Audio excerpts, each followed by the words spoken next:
Apocalipsis. La Segunda Guerra Mundial.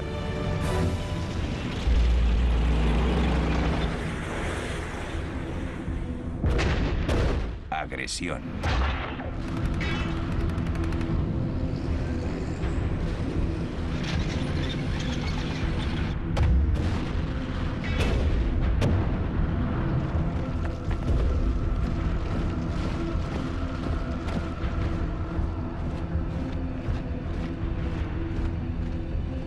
Berlín, 1945. Europa ha sido liberada del reinado de terror nazi. El Ejército Rojo libra sus últimas batallas.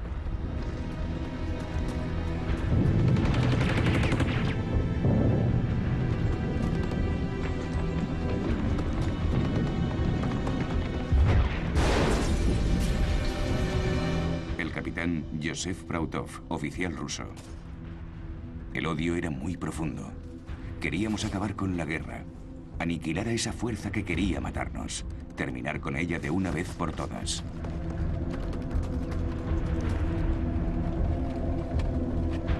Los días de Hitler están contados. Abandona su búnker para una última muestra de exhibicionismo, como se ve en esta película de propaganda. ¿Queda todavía algún soldado o algún niño dispuesto a morir por él?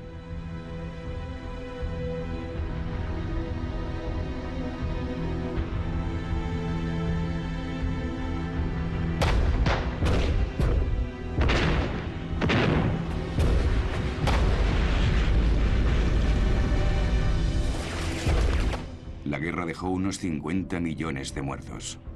La mayor parte de ellos, civiles inocentes. Para las mujeres alemanas, el sufrimiento continuaría incluso cuando los cañones hubieran callado. El libro Una mujer en Berlín es el perturbador relato de la violación de las mujeres alemanas por parte de los rusos en 1945.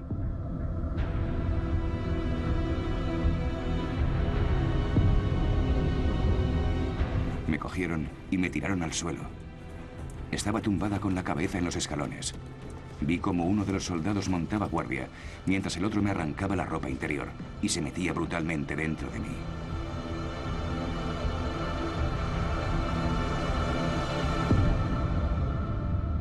Pero para nosotros, era mejor tener un ruso en la barriga que un estadounidense encima. Esta mujer alemana se refería a los bombarderos aliados que dejaron su ciudad en ruinas.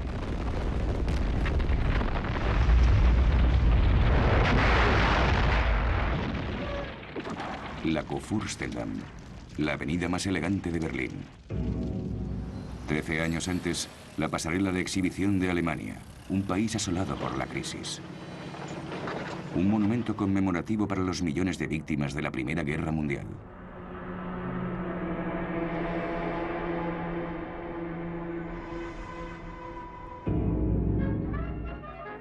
Marlene Dietrich canta El Ángel Azul en Berlín. Alexanderplatz. Thomas Mann disfruta de su premio Nobel de Literatura a la sombra de los tilos de la avenida Unter den Linden. Berlín es un gran centro cultural europeo, una de las ciudades más abiertas y tolerantes del mundo.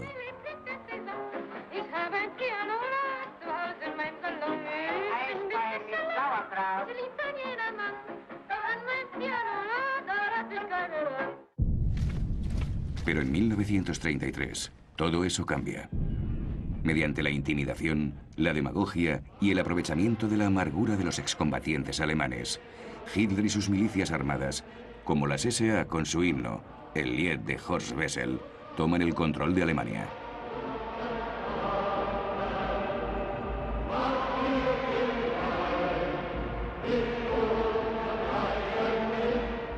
Los nazis aprovechan que la izquierda alemana está dividida e incluso parece que Hitler, con el puño alzado, el saludo revolucionario, quiere ponerse de su parte. Los comunistas alemanes reciben órdenes de Moscú, que consideran a los socialdemócratas como a sus auténticos enemigos.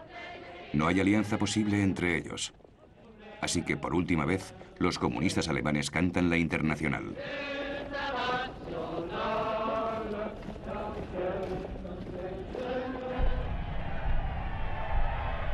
Hitler llega al poder legalmente el 30 de enero de 1933. En apenas unos meses, su dictadura es firme. Se convierte en Die Führer, el líder. Sus partidarios se levantan y gritan Heil Hitler.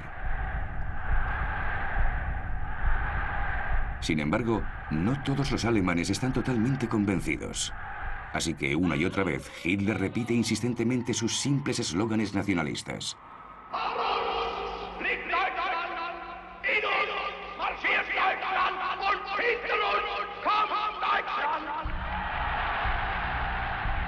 Y finalmente consigue ganarse a más y más gente, ya que tiene un impresionante poder de persuasión sobre las masas. ¿Pero qué quiere Hitler? En su libro Mein Kampf, Mi lucha, describe claramente lo que considera sus misiones. Como amargado excombatiente de la Primera Guerra Mundial, su primera misión es destruir Francia para limpiar la humillación del Tratado de Versalles de 1919, que le arrancó a Alemania su ejército y parte de su territorio.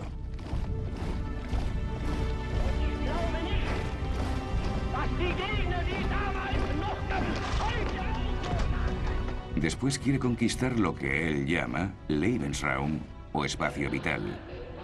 Alemania tiene una población de 80 millones de personas, el doble que Francia. Quiere que Alemania se convierta en la potencia mundial que merece ser.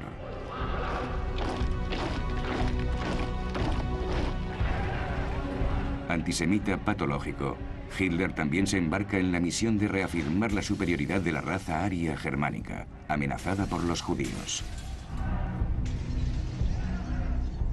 Para él, los judíos fueron los causantes de la Gran Guerra, de la derrota alemana, de la inflación, del desempleo. La próxima guerra será una guerra contra los judíos. Se les enviará a Dachau, el primer campo de concentración, donde Hitler encierra a los antinazis, los comunistas, los socialdemócratas y todos aquellos que se oponen al régimen nazi. Por último, Hitler tiene la misión de unir a todos los pueblos germanoparlantes bajo el mando del Reich, empezando por los de su patria. El Anschluss. Austria es anexionada e inmediatamente sometida al mismo reinado de terror que Alemania, con la inauguración de uno de los más infames campos de concentración, en Mauthausen, cerca de Linz. ¿Qué país será su siguiente víctima? La vecina Checoslovaquia, donde hay población alemana, los alemanes Sudeten. Pero el país está reconocido como Estado independiente por Inglaterra y Francia. Se forman nubes de guerra. En Múnich, el templo del nazismo, se organiza una conferencia de paz de último momento. A un lado, Adolf Hitler, que cada vez se vuelve más aterrador, y su aliado, el dictador Benito Mussolini. Mussolini es el fundador del fascismo, el adoctrinamiento de toda una nación de la infancia en adelante.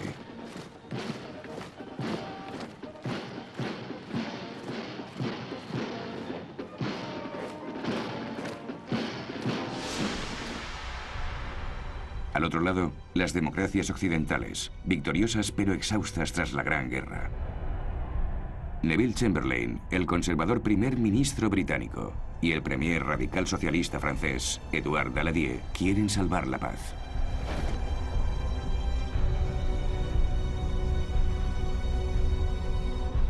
Terminan por aceptar lo inaceptable.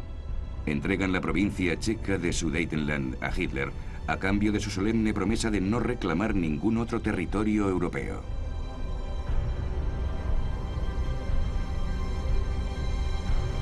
Pero, ¿qué vale la promesa de Hitler? Apenas 6 meses después, invade el resto de Checoslovaquia y entra en Praga acompañado por el mariscal Hermann Göring. Göring, expiloto de combate de la Primera Guerra Mundial y uno de los fundadores del partido nazi, es ahora el ministro del aire y un ogro que intenta encandilar a los niños checos. Hitler ya no necesita la excusa de reunificar a los pueblos germanoparlantes. La potente industria checa trabajará para él. ¿Por qué no iba a aprovecharse de ello? Los aliados le dejan salirse con la suya. La URSS es la última potencia vecina que queda para oponerse a Hitler. ha firmado un tratado de apoyo mutuo con Francia. La Unión de Repúblicas Socialistas Soviéticas es el nombre oficial de la Rusia comunista y de sus repúblicas satélites. La manipulación de las masas en la Plaza Roja enmascara la dictadura de Stalin, que dirige con puño de hierro y ha enviado millones de desgraciados a sus campos de trabajo, los Gulag.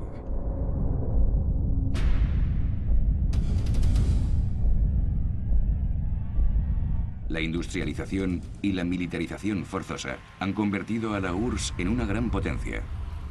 A pesar de su miedo al comunismo, las potencias occidentales confían en la URSS.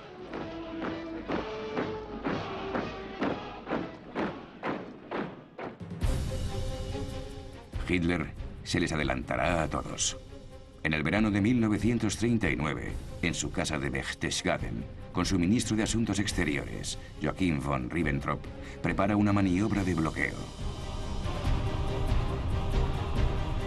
Hitler, que juró destruir el comunismo, envía a Ribbentrop, el nazi, a Moscú para firmar un tratado histórico con su peor enemigo.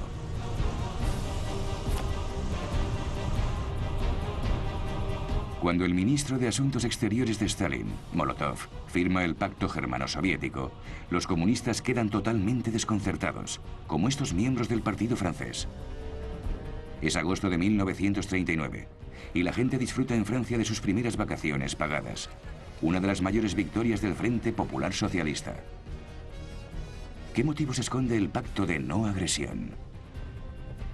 Los soviéticos responden que Stalin está ganando tiempo, dejando que Hitler y las potencias occidentales se maten entre ellas. Quizás Stalin, que pretende hacerse con los países bálticos y con parte de Polonia, tenga incluso la ilusión de poder compartir Europa con Hitler de manera permanente. En 1936, el Congreso estadounidense había aceptado la ley de neutralidad para evitar verse arrastrada otra vez a una guerra europea. Así que sin nada que temer ni por parte de Estados Unidos ni por parte de Rusia, Hitler decide destruir lo que considera la peor monstruosidad del Tratado de Versalles, el pasillo de Danzig. En 1919, el territorio alemán quedó partido en dos para darle a Polonia acceso al mar. Hitler decide lanzar su invasión de Polonia y recuperar Danzig el 1 de septiembre de 1939 a las 5:35 de la mañana.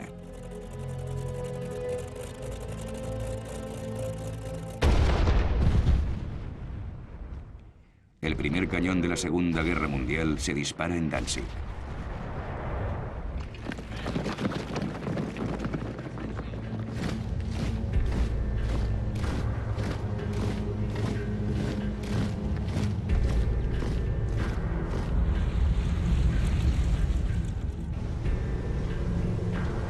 Hitler está convencido de que los franceses y los británicos no entrarán en acción. Aún así, ambos gobiernos se reúnen inmediatamente y le envían un ultimátum exigiéndole que detenga las acciones militares contra Polonia.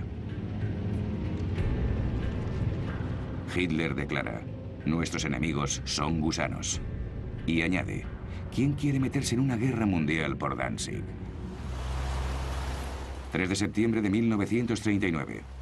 A las 11 de la mañana, el embajador de Gran Bretaña en Berlín entrega una declaración de guerra. A las 5 de la tarde, Francia declara la guerra a Alemania. Hitler apenas puede creerlo. Los generales alemanes se encuentran enfrentados a la peor situación posible: guerra en dos frentes. Pero la suerte está echada. Hitler envía a su Wehrmacht, las fuerzas armadas de la Alemania nazi, a Polonia.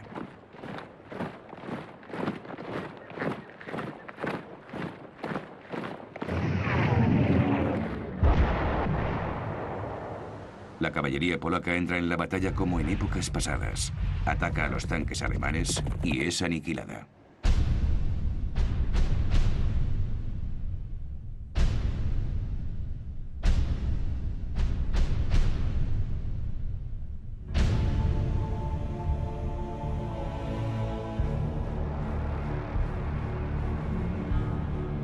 París, estación de la Gare de l'Est. Muchos de estos hombres salieron de estos mismos andenes hace 25 años, en un ambiente totalmente diferente. En agosto de 1914 se iban a la guerra muy animados, con flores en los fusiles. Pero esta vez no hay flores ni fusiles.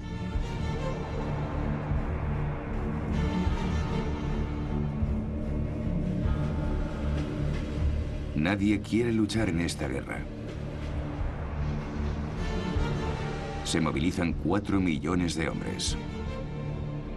Muchos de ellos son granjeros, ya que Francia sigue siendo un país principalmente rural. Se dirigen hacia la frontera alemana a pie, con los oficiales detrás a caballo. Los ejércitos siguen confiando mucho en los caballos, que se requisan por todo el país. La motorización todavía no ha llegado. Gastón Sirec, conductor de uno de estos viejos camiones con ruedas de goma maciza, recuerda: había muy poco material. Teníamos un fusil o 2 por camión. Teníamos una caja de 10 balas que no podíamos abrir. Era penoso. Si hubiésemos tenido lo necesario, habríamos luchado, porque no éramos muy amigos de los Boche. Boche era un término despectivo para los soldados alemanes durante la guerra anterior. También se les llamaba verde-gris, que en francés significa gris de campo, el color de su uniforme, que les permitía confundirse con el paisaje. Pero ¿quiénes son estos soldados? Fijémonos, por ejemplo, en uno de estos jóvenes alemanes que marchan cantando: nuestra bandera ondea ante nosotros. Nuestra bandera es una nueva época. Nuestra bandera es más fuerte que la muerte.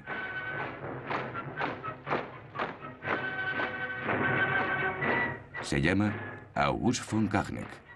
Escribe: pensaba que una carrera militar era la mejor opción.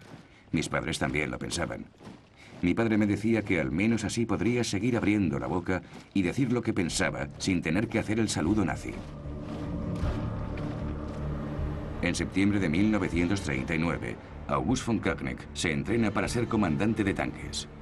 Escribe: mi padre, que era un general, me decía que los franceses tienen 40 divisiones en la frontera, mientras que nosotros tenemos 15. Todas las demás están en Polonia. 500.000 hombres contra 200.000. Nos doblan en cantidad.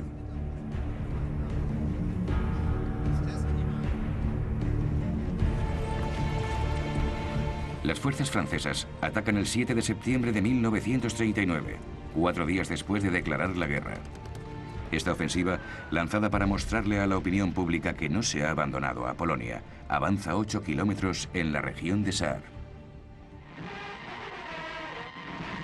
El departamento de cine del ejército francés muestra el botín de guerra: bicicletas. Témoins ces joyeux cyclistes qui récupérèrent si plaisamment les vélos abandonnés dans les villages allemands.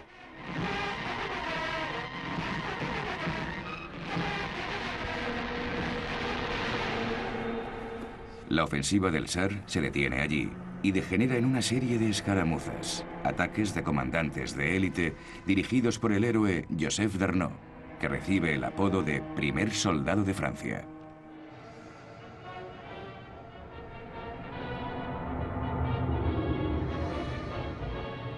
Más tarde se convertirá en uno de los más vehementes colaboradores de los alemanes y tras la guerra será ejecutado. El ejército francés, a pesar de sus héroes y de su superioridad numérica, no emprende más acciones. El general Maurice Gamelin, de 67 años de edad, es el comandante en jefe de las fuerzas terrestres aliadas franco-británicas, ya que los franceses superan en número a los británicos, que creen que esta guerra no es de verdad y que se resolverá pronto.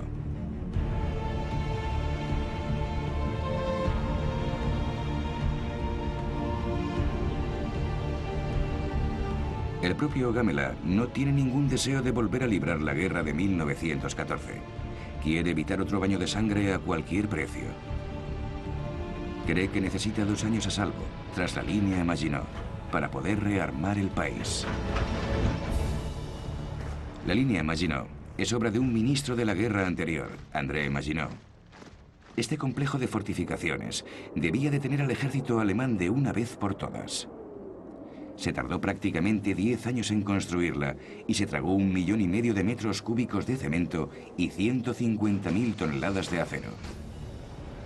Todas estas torretas están unidas por un laberinto de túneles, unos 100 kilómetros. La propia línea se extendía a lo largo de 720 kilómetros, desde la frontera suiza a la belga. La línea Maginot termina a los pies del bosque de las Ardenas. El mando militar francés pensó que los tanques alemanes nunca podrían cruzar este terreno terriblemente escarpado. Los franceses no extendieron la línea hasta el mar, porque Bélgica, antes de declarar su neutralidad, era un aliado de Francia y se opuso a ello. La parte norte del frente está dirigida por un ejército francés y por las fuerzas expedicionarias británicas, reforzadas más tarde con canadienses y tropas del lejano Imperio Británico.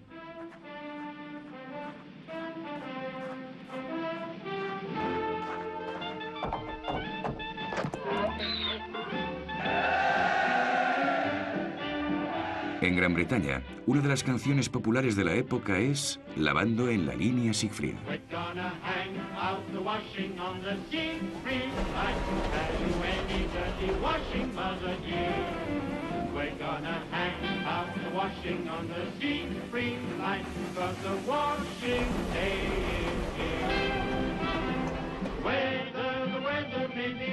La línea Siegfried es la cadena de fortificaciones construidas por Hitler frente a la línea Maginot. Los alemanes no atacan. Todavía intentan evitar un segundo frente. Sin embargo, los franceses toman algunas precauciones. Evacúan a la población de Alsace y Lorraine a las regiones de Périgord y Charente en el sudoeste. Estrasburgo, una ciudad fantasma, abandonada por la población, sin alma, especialmente en las sinagogas.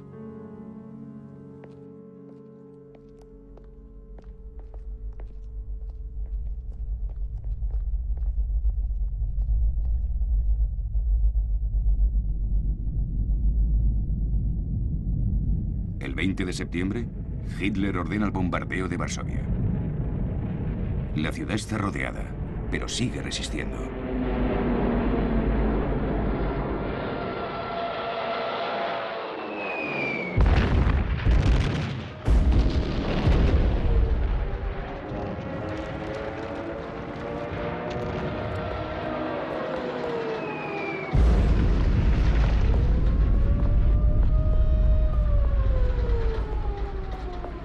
El Führer quiere sembrar el terror en el corazón y la mente no solo de los polacos, sino también de los franceses y los británicos. Mirad lo que os espera.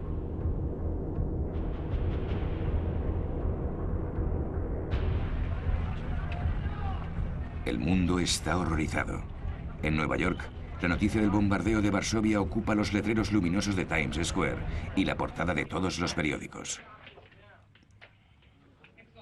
Franklin Roosevelt, el presidente de los Estados Unidos, se dirige a su país. This nation will remain a neutral nation, but I cannot ask that every American remain neutral in thought as well. Even a neutral has a right to take account of facts. Even a neutral cannot be asked to close his mind or to close his conscience. El bombardeo de Varsovia muestra lo vulnerables que son las ciudades. París empieza a proteger sus monumentos y esconde las obras maestras de sus museos en las provincias. El Champ de Mars, a los pies de la Torre Eiffel, se excava para construir refugios antiaéreos y hay frecuentes simulacros de ataques aéreos.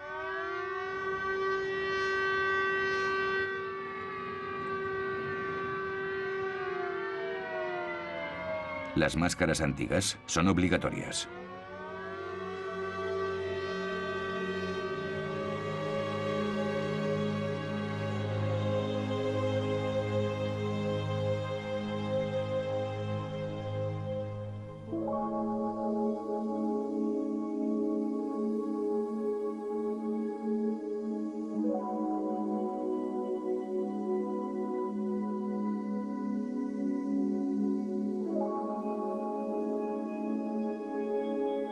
Los gases venenosos se usaron durante la Primera Guerra Mundial y ahora todo el mundo les teme, incluso los caballos.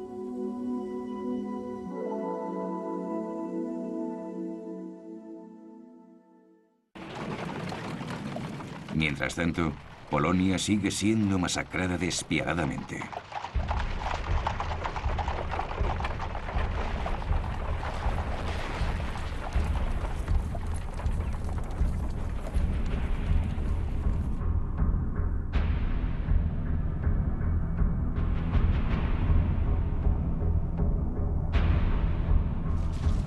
Como habían acordado con Hitler, los soviéticos han invadido la mitad oriental de Polonia.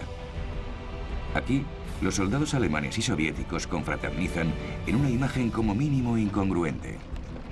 Los nazis reparten panfletos que dicen: el ejército alemán saluda al ejército rojo de trabajadores y granjeros, por los que siempre ha sentido el mayor de los respetos. El ejército polaco se rinde ante los alemanes y al este ante los soviéticos. Stalin ordena entonces la ejecución de 20.000 prisioneros polacos.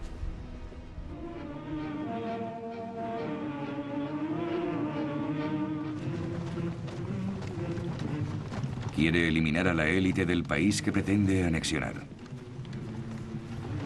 Se ejecuta a 4.500 oficiales polacos de un tiro en la cabeza en el bosque de Katyn, cerca de Smolensk, en Rusia. 2 años más tarde, en el Kremlin, Stalin se reúne con el jefe del gobierno polaco en el exilio, el general Sikorski, que le entrega una lista de oficiales polacos desaparecidos. Los soviéticos niegan cualquier implicación.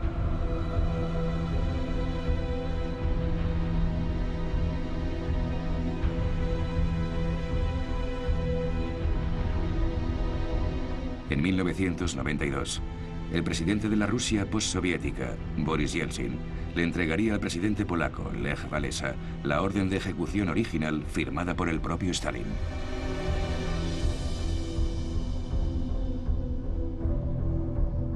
Al ocupar media Polonia, Stalin es un juguete en manos de Hitler, que necesita una frontera común con la URSS para llevar a cabo su plan de invadir Rusia.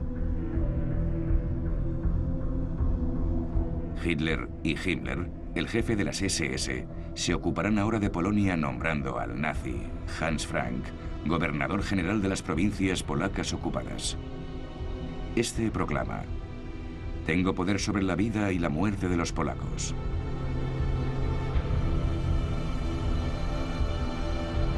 Tras la guerra, será juzgado en Nuremberg y colgado por crímenes contra la humanidad.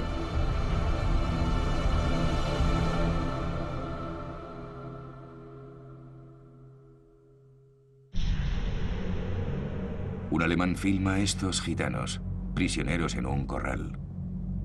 Para los nazis no son personas. Las mujeres serán esterilizadas a la fuerza porque no merecen reproducirse. Los nazis declaran abierta la temporada de caza de gitanos. Centenares de millares serán internados en campos de concentración.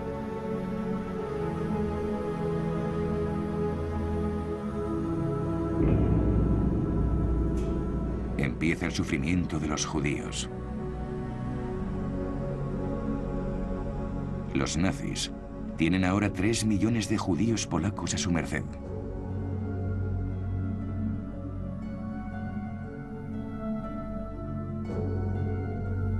Hitler sigue sin saber qué hacer con ellos. Mientras la guerra vaya bien, puede deportarlos al este o incluso enviarlos a Madagascar.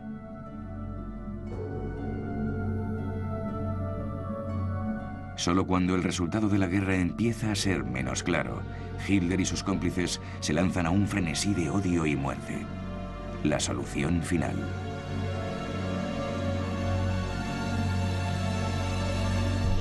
Por el momento, los judíos deben identificarse, señalarse con una estrella amarilla y encerrarse en guetos, algunos de los cuales están completamente vallados. Del diario de uno de esos pobres desgraciados. Es desgarrador ver las vergonzosas escenas de violencia que tienen lugar ante nuestros ojos. Mujeres y ancianos golpeados en las calles por mezquinos matones.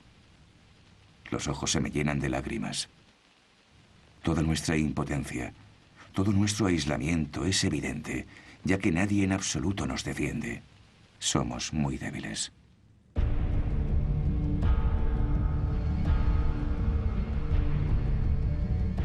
Todas las ciudades importantes de Polonia tendrán sus guetos prisión, donde también se internará a judíos alemanes, austríacos y checos. Los judíos todavía se sienten confiados. Quizás algún día puedan volver a sus hogares. Todavía no saben que morirán de hambre y de frío. No saben que la Shoah está a punto de empezar.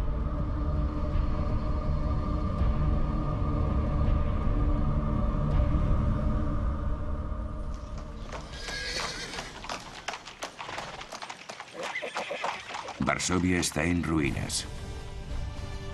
Hitler llega para que un equipo de propaganda le grabe en el coche de estas imágenes.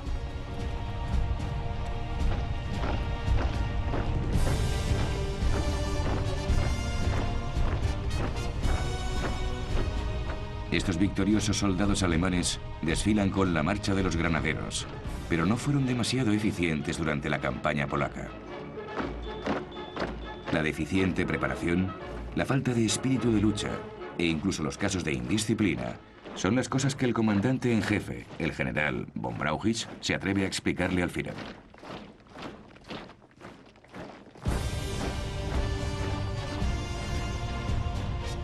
Hitler se pone furioso, pero es inmune a las dudas y ordena que se prepare el ataque occidental.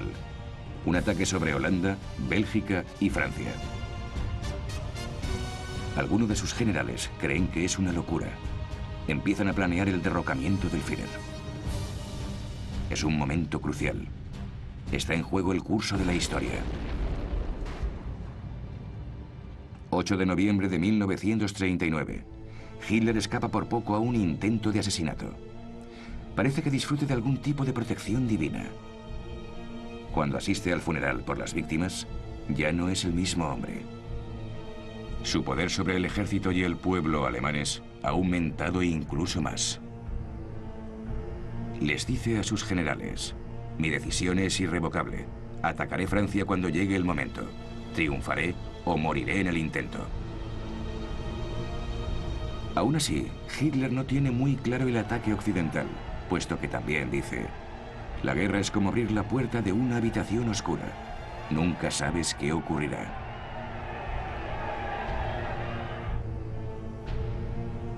Al final, pospone la orden de ataque y vuelve a su casa de los Alpes para estar con su amante, Eva Braun.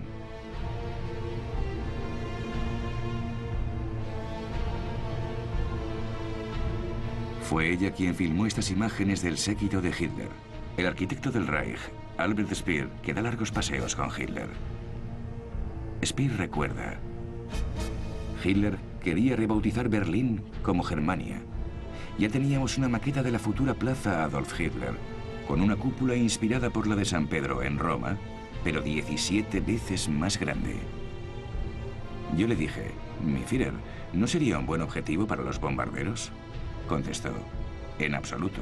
Goering me ha asegurado que ningún avión enemigo volará nunca sobre el Reich.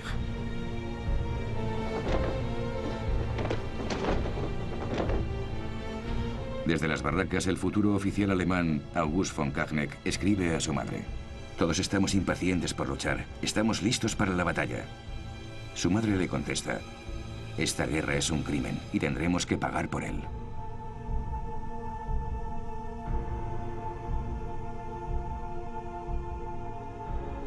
La guerra entra entonces en una nueva y extraña fase. Los alemanes la llaman Sitzkrieg, la guerra sentada.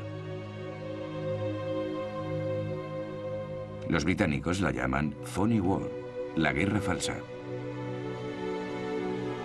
Y para los franceses es la Drôle de guerre, la guerra curiosa.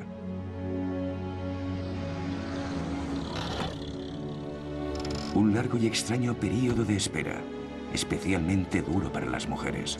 Para ellas, no solo se trata de la angustia de la guerra, sino también de la supervivencia de sus familias.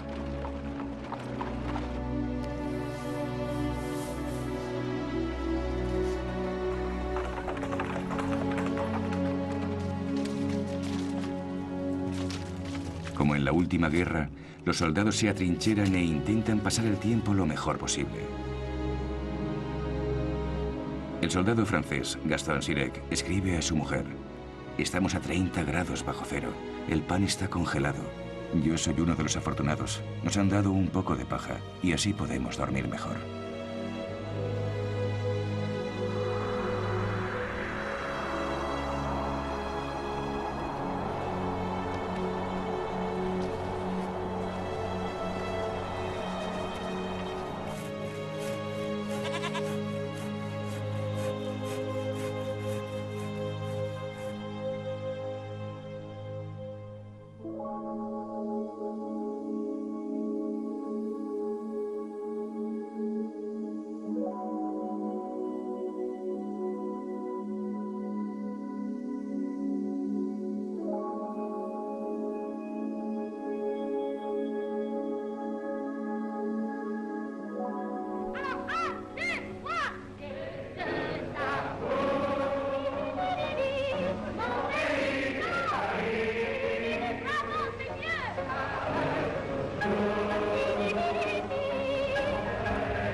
El invierno de 1939 a 1940 es, en efecto, uno de los más fríos del siglo. Para empeorar la situación, todos los inviernos de esta guerra serán brutalmente fríos.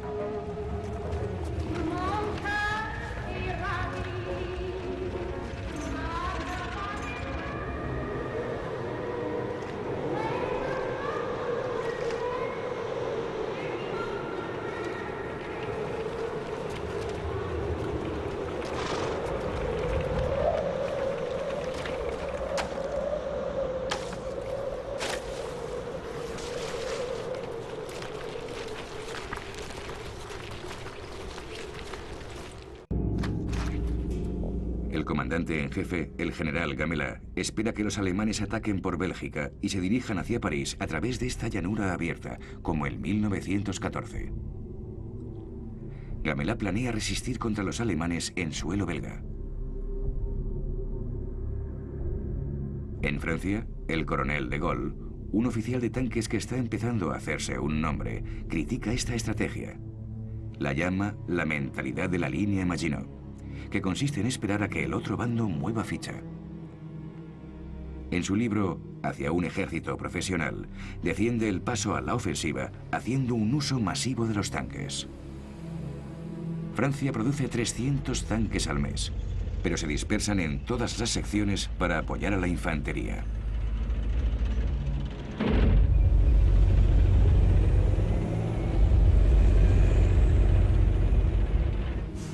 La aviación francesa también se ha quedado atrás. Francia pidió 4.000 aviones a Estados Unidos, a pesar de la tendencia aislacionista capitaneada por Charles Lindbergh, el héroe que hizo el primer vuelo transatlántico en solitario y uno de los máximos exponentes del movimiento America First, Estados Unidos primero. Si creéis en un Estados Unidos independiente, si creéis que este país no debería entrar en la guerra europea, os pedimos que os unáis a la comunidad America First en sus posturas. Es la voz aislacionista de Estados Unidos y de personalidades como Henry Ford, el fabricante de coches antisemita. O como Joseph Kennedy, el embajador estadounidense en Londres, que está en contra de la guerra, mientras que su hijo John, el futuro presidente Kennedy, apoya a las democracias europeas. Los simpatizantes nazis estadounidenses también contribuyen al apasionado clima imperante a principios de 1940. En Europa, la Unión Británica de Fascistas también es bastante activa hasta ser prohibida. Oswald Mosley, el Führer inglés, desafía al gobierno en el centro de Londres.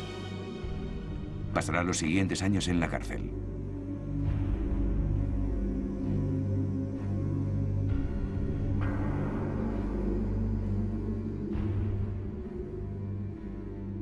Los discursos de Mosley animan a la gente a salir a la calle y detener la guerra. Pero Winston Churchill ha tomado las riendas del gobierno británico. Aquí le vemos con el general francés Gamelin y el almirante Darlan, que estaban en visita oficial a Londres. Se forma un cuerpo expedicionario anglo-francés para ayudar a Finlandia, que ha sido invadida por la Unión Soviética. Francia prepara a sus soldados de élite, la Legión Extranjera Francesa. La Legión Extranjera ha aceptado durante un siglo a todos los réprobos del mundo, sin importar su pasado, siempre y cuando no sea muy oscuro. Su cuartel general, en Sidi Bel Abbes, en Argelia, recibe ahora una gran cantidad de republicanos españoles que han huido de su país tras la victoria fascista de Franco. Están impacientes por luchar contra los nazis que apoyaron a Franco.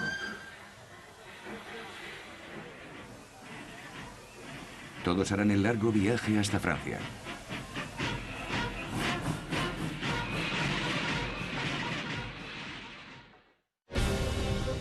Los legionarios se embarcan en Brest junto con los bien equipados Chassés Alpins, un cuerpo de montaña entrenado para luchar en la nieve. Pero Finlandia y la Unión Soviética firman un tratado de paz. Unos días después, Hitler lanza una ofensiva contra Dinamarca y Noruega. El Blitzkrieg, la guerra relámpago. La Wehrmacht toma Oslo en apenas 2 días. Hitler busca proteger la ruta del hierro. El hierro es indispensable para el esfuerzo de guerra alemán, y el 50% del metal de hierro sueco sale del puerto noruego de Narvik.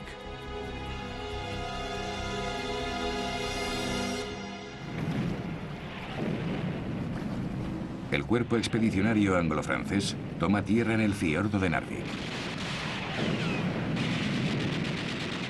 Tras un mes de lucha, los aliados toman Narvik. La ruta del hierro queda temporalmente cortada.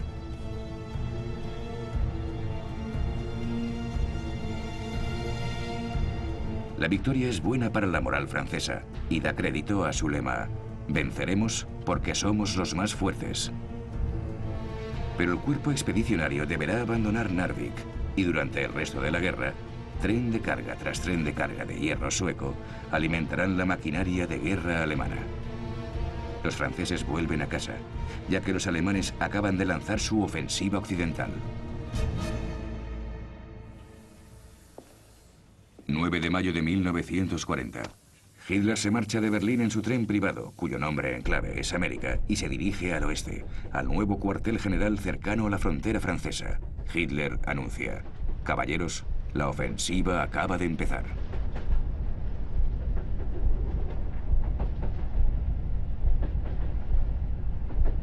Sus generales le han entregado su plan de batalla durante el invierno.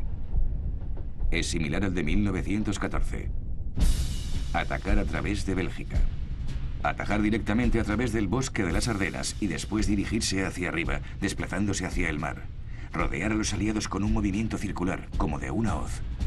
Pero este movimiento de hoz es en realidad una apuesta arriesgada, porque los aliados podrían darse la vuelta y contraatacar.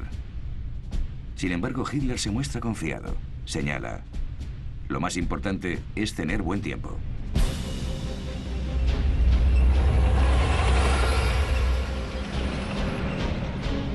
El teniente August von Kachneck afirma: somos la Wehrmacht, las fuerzas armadas de la Gran Alemania. La victoria es segura.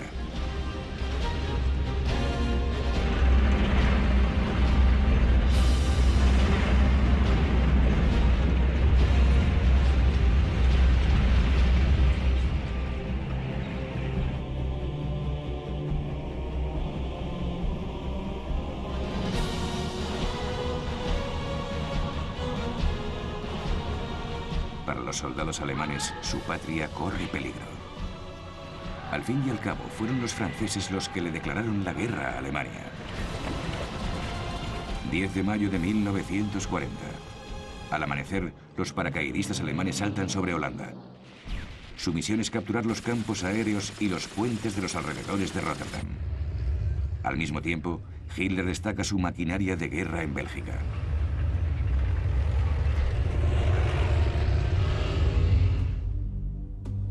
Hitler espera. ¿Caerán los aliados en la trampa? Apocalipsis, la Segunda Guerra Mundial. Próximo episodio, derrota aplastante.